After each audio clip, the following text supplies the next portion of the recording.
Picasso once said, "Art washes away from the soul the dust of everyday life. And the dust we carry around can be washed away with art we make, whether we think it's good or bad." Let me try saying it another way, because seriously, I want you to hear this. Get in the habit of enjoying the process more than the results, and soon you'll enjoy both more than you could ever have imagined. I have two favorite watercolor styles that always seem to give me results I'm excited about. Painting with either of these styles is the best of both worlds for me. Number one, fun process, and number two, likable results consistently.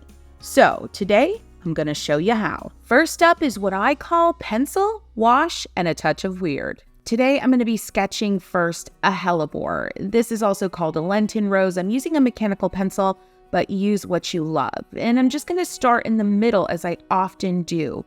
And yes, we're starting with pencil, but don't worry, it's not because we're going to get super detailed with this one. It's just to give us a really beautiful, simple, classic outline. And as you notice, I'm just kind of keeping a continuous line with my pencil, not getting terribly stuck in the details. Starting with the center of the flower gives me some structure. I'm paying attention to where that hellebore kind of folds over and making those areas of the flower more emphasized with my sketch. Notice how I'm doing that. I'm keeping it loose and I'm creating one line that follows the silhouette of the petal that I'm focusing on, and then really just repeating that line with a little wave or bump in it. And that creates a very convincing folded over petal. Mapping out some of these leaves. Hellebore leaves are very classic. And yes, it is a teardrop shape, but there's basically points at both ends with a very thick center. I'm actually using the live leaf here to map out my placement a little bit. And look, using the live bud as well. And that's the first tip of the day, friends. Use the live blooms if you have them as a source for composition and layout. Now, today I'm not getting too stuck on layout, but it's a great resource. If you don't have live flowers, cut out printouts from magazines or from your printer. Work really well to mess around with layout. Notice I am not pressing hard on the pencil. You certainly can go in once you've established your basic shapes and press harder to get a more significant outline, but that is totally up to you and the style you prefer. Now, don't get into that eraser loop like I am here. The eraser does actually affect kind of the finish of your paper if you overuse it. So it's something I like to try to keep an eye on. This technique is all about seeing the pencil lines. We are not going to erase these bad boys, friends. And then doing a wash of watercolor over top. So while the outline or the sketch of the flower in this particular style is important, so is the wash of watercolor. And really, there are just 3 very simple layers to this particular technique. And I think that's why this technique is always so reliably satisfying for me. Now, you'll notice at this point, friends, I am going back in. I'm getting a little more persnickety with detail, adding some more ruffly bits in the center of the hellebore based on what I'm seeing in the live flower. I'm getting a little bit more, shall I say, creatively OCD with how I'm adding details. Now, you don't have to do that. That is not something that is required of this style. Friends, if you want to just keep it simple and really go basic with the petal shapes, not get too much detail, then you do you, boo. Another tip I'd like to point out today is that use of the continuous stroke technique. It's a great way to force yourself to be a little more simplified. And it's basically where you start with a line or pressing that pencil down into the page, and you just keep going as continuously as you can in a section. It really helps your hand-eye coordination. You'll be looking back and forth at your subject matter, whether it's a real flower or a printout, and you just keep going. It's just a fantastic way to loosen up. Give it a try. Now, friends, you'll notice here in this second full-blown hellebore, not the bud, that I am starting to press heavier. I'm feeling more confident with my shapes, and I'm feeling like I want that outline to be more obvious. Still keeping an eye on the amount of erasing I'm doing, and let's just keep on going. I'm just doing a little cluster composition today. I'm not looking to fill up a whole page. You can't see the whole thing here, friends, but overall, this is going to be about a 5 by 5 inch square, nothing too large. And that's another tip that I think is important to mention. Don't feel like you have to paint large. If you have a 9 by 12 sheet of watercolor paper, you don't have to fill the whole thing. You can quadrant it out. You can actually cut it into 4s or 6s or cut it in half to force yourself to stay small. And the thing that I love about staying small is that you're able to feel more accomplished in a lot less time. Now, you might be wondering, if you're new to this channel, Kristy, I am not a sketcher. And what's going on? You're not really going deep into the how-to of sketching.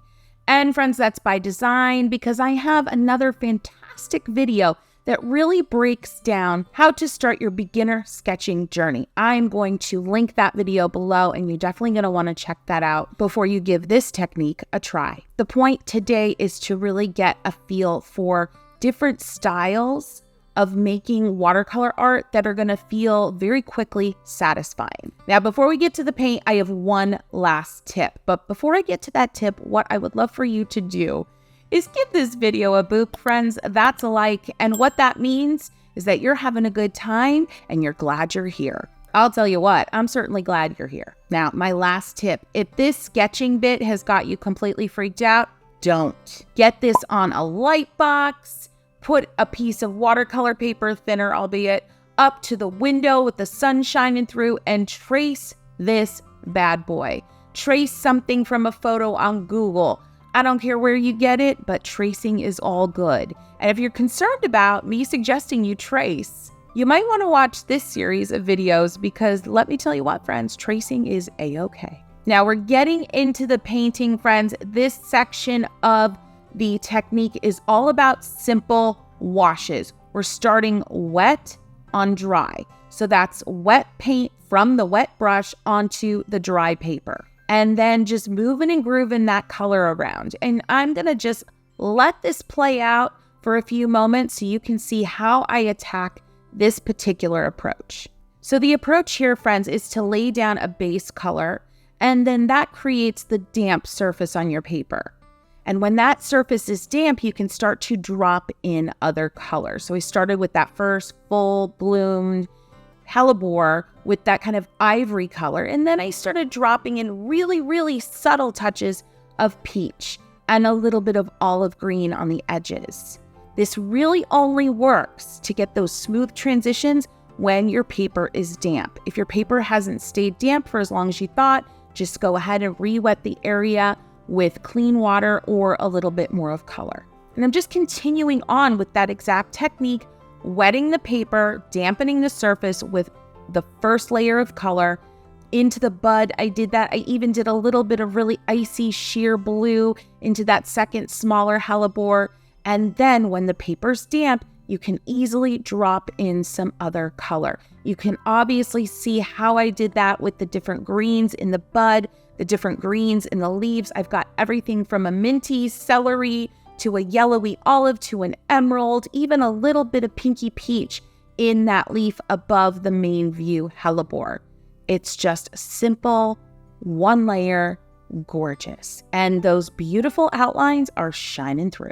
All right, friends, so this is the pencil and wash portion. I'm going to be a little bit extra and add some details, some dots and dashes, some shadows, but seriously, not required. You don't need to add this additional layer if you don't want to. Just a fun little bonus. And really the same approach applies, but instead of it being all over washes where you're dropping in color, you're using slightly darker versions of the first layer of color to add little touches and details. Now we're getting really close to the weird part. And honestly, friends, it's so weird, but I think you're gonna love it. Before we do though, I'd love to know, are you more of a let it go at the wash, or are you thinking you're gonna add some of these shadow and details? Let us know in comments. Let's get the conversation started. All right, here's about where we've landed. I've gone a little bit extra, more than I planned on the details, friends. I've been following the contours, adding shadows where two petals bump up next to one another, a little bit of linear detail in the leaves, in the bud, and basically that's super thin, wispy strokes that follow the contour of the item I'm painting. But yeah, it's time for some weird, don't you think? Actually, I lied, but I've got another tip for you. One thing that I love to do in these line wash and weird style paintings is add these unexpected, really intense washes like I'm doing here. It's a leaf that's kind of tucked behind that focal point hellebore. It's just one layer, but it's rich and juicy. It's about 60 to 70% paint on the brush, the rest water. Look at that. It just adds the most delightful contrast and really starts to make everything pop. So the weird is brought to you today by Holbein's acrylic wash in the most ridiculously lovely shade of fluorescent orange. That's right, friends. Let me tell you why adding a bit of weird, the unexpected, the what you would never dream would actually work, sometimes actually works. Adding something weird or unexpected to a composition gives you, very simply, contrast. And contrast builds drama and excitement in a piece of artwork. So while this fluorescent orange may not be your jam, maybe a bright pink is, or maybe a juicy raspberry color is. Think about what would be weird for you in this painting experience and go for it. Now, the weird for me today is little dots and dashes, some filler leaves, some contours along the edges of leaves. That's really it. Filling in fully some of the leaves, just little crazily unexpected pops of weird color, that is. And the whole point today is to show you two techniques that are often very successful for me and therefore might be very successful for you. And we need that in our creative lives. We need reliably successful ways of painting so that we can feel good about ourselves. All right, I'm ready for it. Head into comments, let me know, is this just too weird for you, or are you so on this and ready to try it? Let us know what weird you're going to add to your piece. Next, let's take a look at what I call the floral fashion sketch. Fashion sketches are breezy and look effortless. They've got a touch of color, and all the lines and shadows just seem to dance on the page. We're starting here wet on dry as well, but instead of going in with pencil first, I'm going in with some brush strokes. I'm using the number 6 cat's tongue brush from the Free From Fear brush collection here. And the strokes are meant to be super loose, super gestural. I'm going around an invisible center, meaning I haven't put the center in yet, using some ivory, some peachy, pinky tones. Now bringing in a bunch of water. Again, the idea is to keep things super loose. I do have a flower right here by my side for reference, but I'm really just looking at it to get the general vibe. I was also really loving some of the color stuff that was happening. I'm not looking to get any sort of realistic here. And as I go around the outer edge of this flower, I am using more water and smaller strokes. And then rinsing the brush here, adding a little bit of green and letting it all kind of just blendy blend for a moment. Keeping it loose, keeping it gestural. If you're feeling really tight at this point, you might want to just pause, do a little hand stretch just to loosen up the fingers and the wrists, and get back to it with that press, drag, and lift classic approach to creating a very traditional leaf shape. I adore the cat's tongue brush, especially when it comes to going from A to Z in a painting with one brush. So that's another tip for you today with these styles of painting. One brush is a great approach to kind of just keep things simple, keep things easy breezy and uncomplicated. Now I'm headed into the center of the flower where things are still pretty wet and adding a few touches of pink. You could add red, you could add more peach. I felt like a fuchsia made sense. You do you, boo. All right, now we're going in with a pencil. I am using a really cheap pencil from Five Below. It's a mechanical style. Everything is either just dried or damp at this stage, and that is a-okay. It's going to give you some really cool soft looks. And the idea here is to keep things loose. You're going over top of the brush strokes that you laid down. You're kind of circling and repeating and doing that continuous pencil stroke type of thing in a way that just feels a little bit more loose, organic, and geometric, if you will. like kind of a loosey-goosey, soft edge geometric, but I think you know what I mean. And I am just working my way around that center into those petals. I added a little bit of line work there at the bottom, middle petal. And friends, it's giving such a soft, breezy, effortless look. As I go out towards the edge, I'm using more bouncy, ruffly type of marks with my pencil to kind of indicate that ruffly, almost like shredded appearance that can sometimes happen to peonies as they've been hanging on the vine for a long time.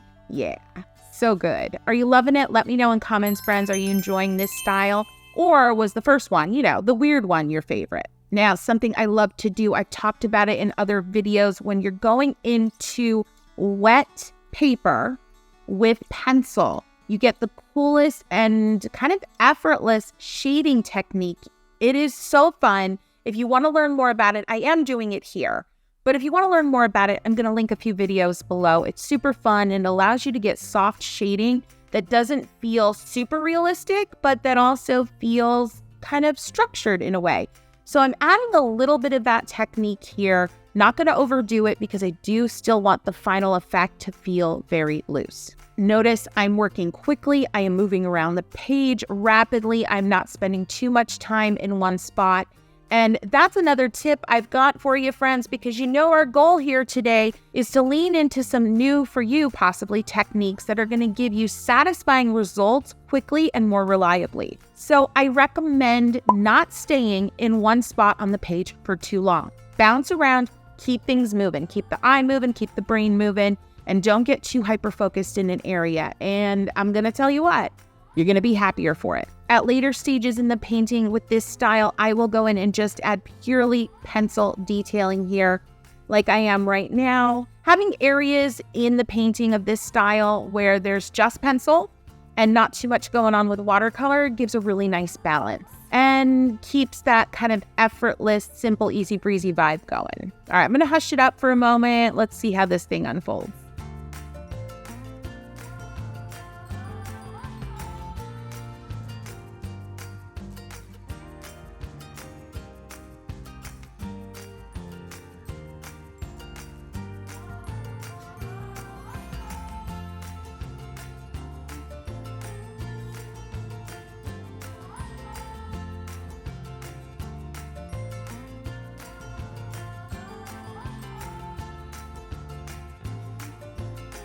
Friends, the way that I wrap up this style is just to go in darker in some of the areas that I really love, add some scratchy marks, some scribbly marks.